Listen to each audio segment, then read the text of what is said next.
Soekarno was born in 1901 in Java, the dominant Indonesian island. He grew up under the demeaning rule of Dutch colonialism.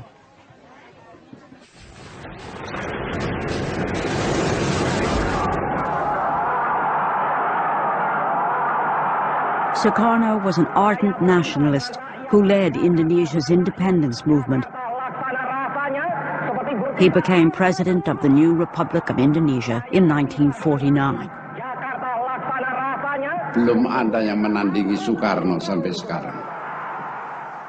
Dialah yang mengerti nasion Indonesia itu. Karena itu juga Soekarno lah yang tidak jemu-jemunya menganjurkan tentang nation and character building.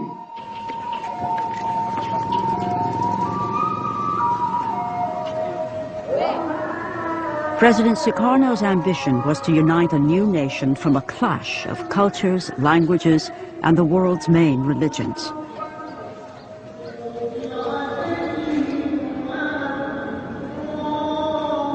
Indonesia is the fourth most populous nation on earth and the world's largest Muslim community.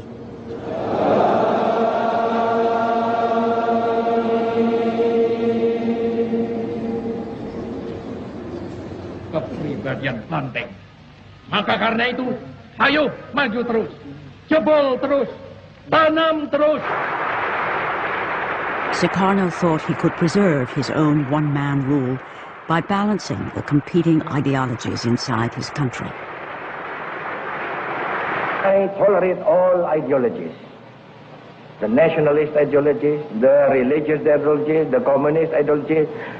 So far, they are not making trouble or damage to the Indonesian state. Sukarno's balancing act might have succeeded indefinitely if the Cold War hadn't been raging outside Indonesia, where the domino theory held sway. Here's Indochina. If Indochina falls, Thailand is put in an almost impossible position. The same is true of Malaya with its rubber and tin. The same is true of Indonesia. If this whole part of Southeast Asia goes under communist domination or communist influence, Japan must inevitably be oriented toward the communist regime. America says welcome in a big way to President Soekarno. Vice President Nixon and State Secretary Dulles are on hand at Washington's National Airport. As leader of the highly strategic Indonesian domino, Soekarno was courted by leaders on both sides of the Cold War. He attempted a policy of neutrality, believing this was the best way for his young nation to gain assistance from East and West. May God give us, America and Indonesia, the best friendship which has ever existed between two nations.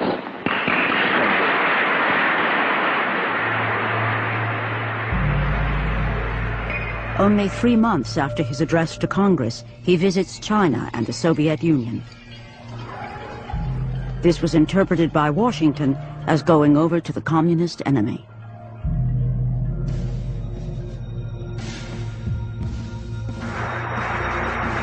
The United States becomes even more alarmed by the success of the Indonesian Communist Party in 1957 elections. Indonesia is now seen as a questionable ally.